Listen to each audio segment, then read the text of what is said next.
What's up, guys? It's Dan at Your PB Friend. I'm bringing you today a Insight Onslaught video. Now, I've been seeing lately a lot of people post up with little issues with Insights or Onslaughts, saying pretty much some things are basic upkeep, some things are problems that just need an update, or things that maybe they don't know. I wanted to chime in and give my input on dealing with them with the Insight and Onslaught. Now, my background is when the Insight first came out, I have loved the Insight since the beginning, one of my favorite markers. And when it first came out, there were some problems with it. It came out in 2013, and I actually offered to upgrade and do the updates on any Insight for free. So in my hands alone, I have probably teched over 1,500 to 2,000 Insights, and through the store's life, Insights and Onslaught. So a ton of experience with those, and I've seen a lot of things that people may not have ever seen. So in this video, real quick, I just wanted to share my knowledge to all of you out there who may be looking for this. Now, I do have a video I've done before on how to lube your Insight. I have a video that's how to tune your Insight trigger, and this one, and some troubleshooting. This one I'm just going to cover 3 parts.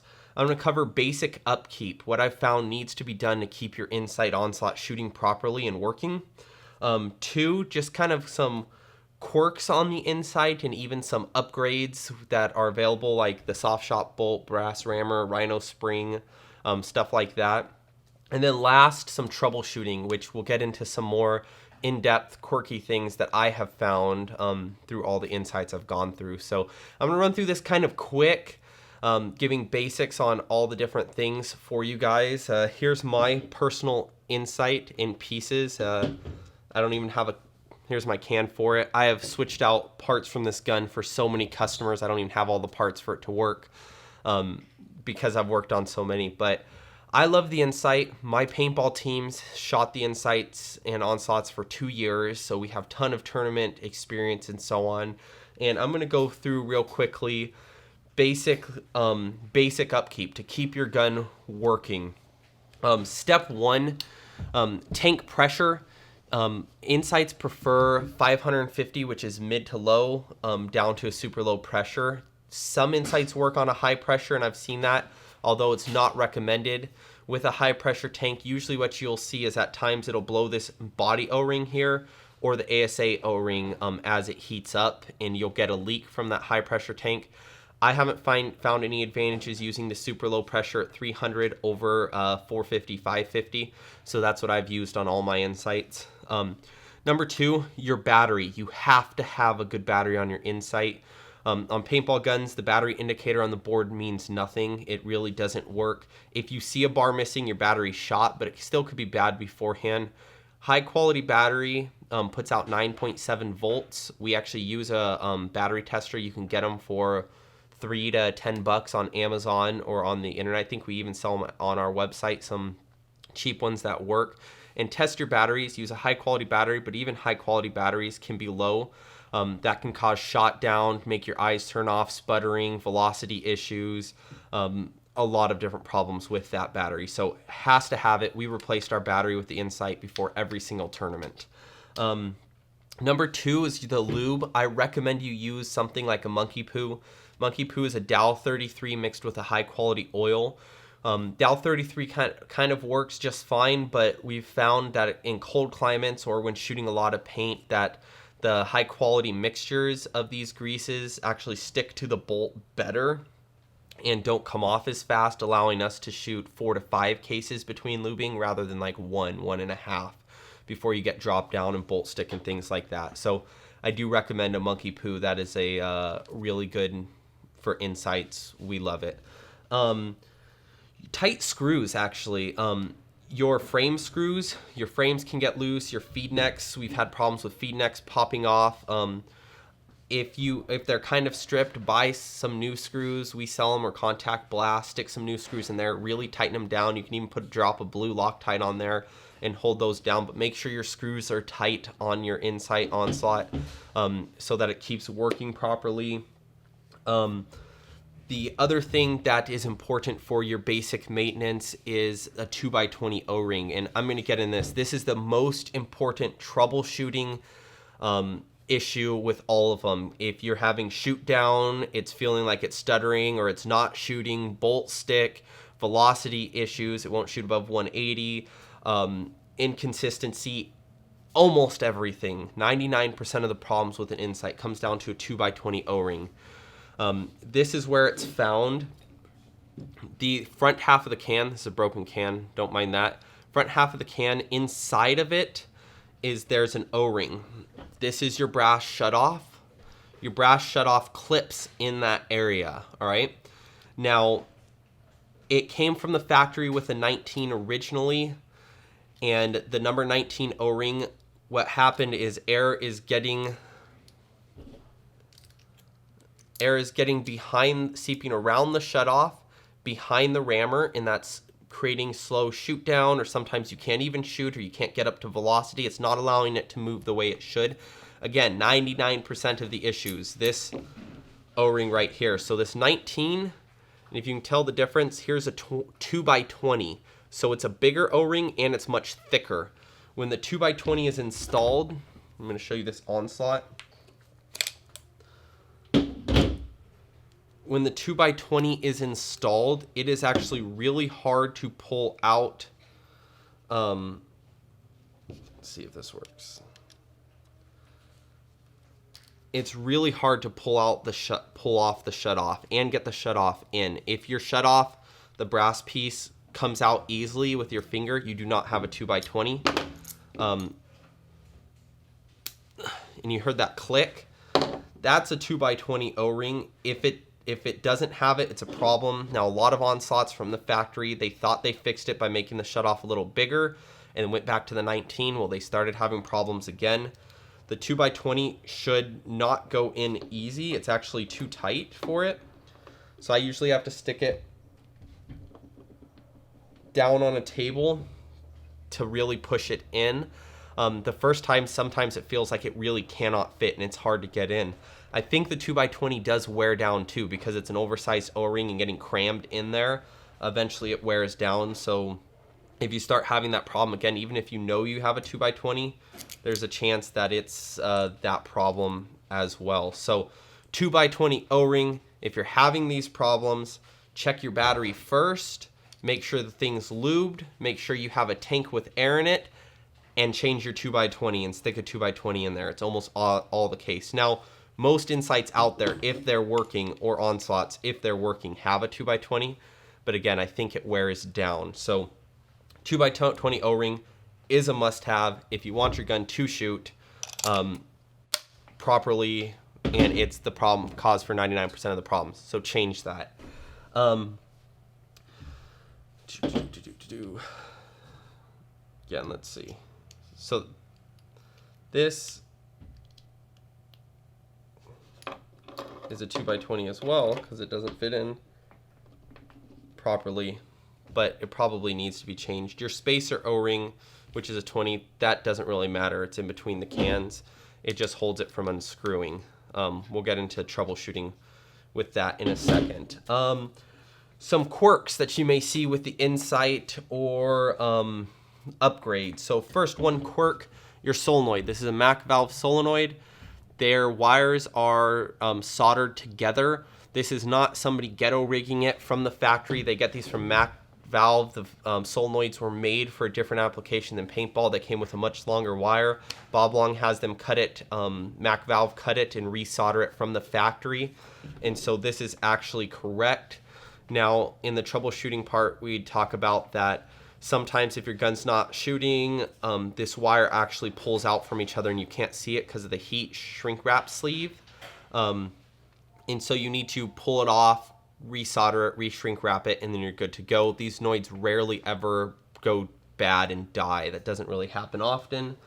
You have a soft shot bolt, which is this rammer and a new bolt tip. It had an Exalt bolt tip. The Exalt bolt tips ended up being garbage. They broke really fast. We recommend that you get a standard pillow tip bolt. This is missing a pillow tip. I'll get with that troubleshooting. But you want to use that. The brass rammer, what it does is it slows down the insight cycle time. Insights are, I think, 11 millisecond bolt cycle time it moves to go forward and back, 7 forward, 4 back. A lux or DM is 40 milliseconds. So this is way faster. And that kick way back is where you feel the kick, it moving back. So the brass rammer actually slowed down the cycle time. It's heavier and does smooth it out. It's a recommendation I do like, and I use it on my own. You had this right here. This was a Rhino Spring Mod a guy came up with, and it sat in here. I do not recommend it. I didn't find that having the spring, its goal was to soften the blow back, but having it be in the middle of the area rather than at the back of the gun, like the plunger on the new Onslaught has a plunger, a spring it hits, didn't really make it smoother, and it can cause some problems with it. It also puts pressure on that shutoff, which can cause it to leak by. So it's not a recommendation that or upgrade I recommend. Some people do. That covers kind of most of the upgrades with it. Triggers, this is kind of a troubleshooting too. A common problem is that you'll get runaway. This is on Bob Long guns. That means when you start shooting, it starts just shooting full auto nonstop, and you have to hold down the trigger to stop it. It's actually having the trigger bounce. Literally the kick of the gun is bouncing the trigger. The stock triggers that are aluminum, they're heavier, and so it causes that. One, you need to have your spring in, your trigger spring. You need to have your activation point 3/4 of the way, and then you also have a debounce setting on your board. It goes 0 to 50, I think.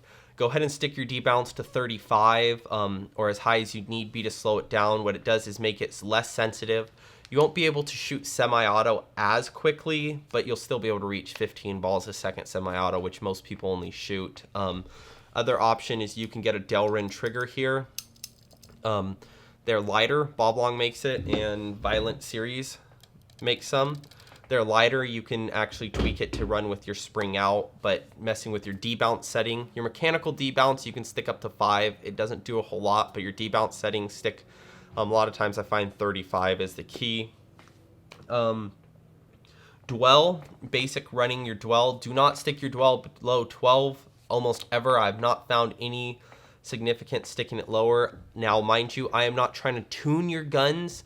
I'm trying to make your guns reliable and consistent that work. When we get guns in, we want to ship them out to customers and have them be working guns. When we play tournaments, we want to be using working guns, not just a finely tuned to get those extra 3 balls. Dwell will not increase your efficiency a whole lot. Bob laughed when people said they thought it did. But there are people who tune them out there. That's not what I'm speaking to. Dwell 12 to 16 is normally just fine. Sometimes you need a higher dwell if it's cold out with the brass rammer, things like that. It just helps overcome any bolt stick and stuff like that. So I think I used mine at 14 with the brass rammer for most of the time. I found it very reliable. Sorry, I'm going fast. There's a lot to cover. Troubleshooting. Again, step 1, 2x20 O-ring, 2x20 O-ring, 2x20 O-ring, and then cover the basics. Tight screws, lube properly, battery is proper, tank pressure. One thing that I found, which is kind of a quirky thing, is I've had issues where the insight bolt or the bolt gets stuck forward in the breech, or the paint is just being blown up. I've had this a few times, and if you see in your detents, I've actually seen people, when screwing it back on, the detent spring gets stuck sideways on it and then put down, and doesn't allow the detent to compress in and move out of the way of the ball.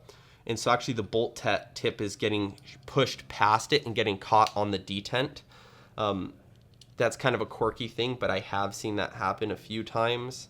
The trigger bounce detector, insights, any board after a 5.19 BD, which should be every board out there now, has that update, will have a bounce detector or BD setting at the end. What that does is when paint was feeding from like a spire, the last few balls, the paint would land and then bounce up just slightly. And because the insight bolt shot so fast, it would cause the ball to clip on the top of the breech because the ball's bounced up, and just break the ball, and then you'd start chopping.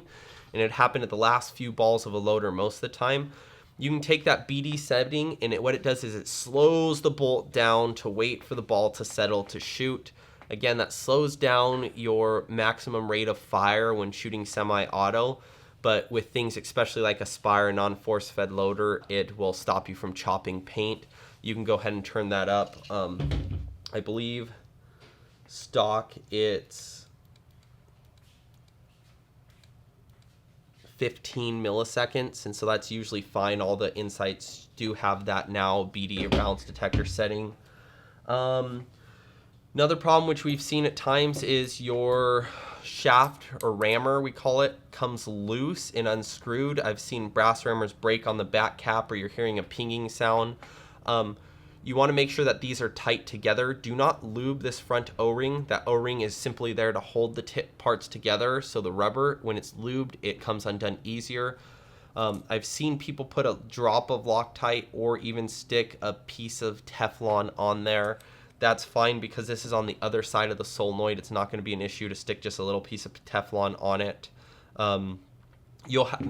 There's some issues that you'll have where you air up the gun and the bolt's just like almost farting or not cycling fully or not airing up properly. Your 10s on the back of your rammer are usually it.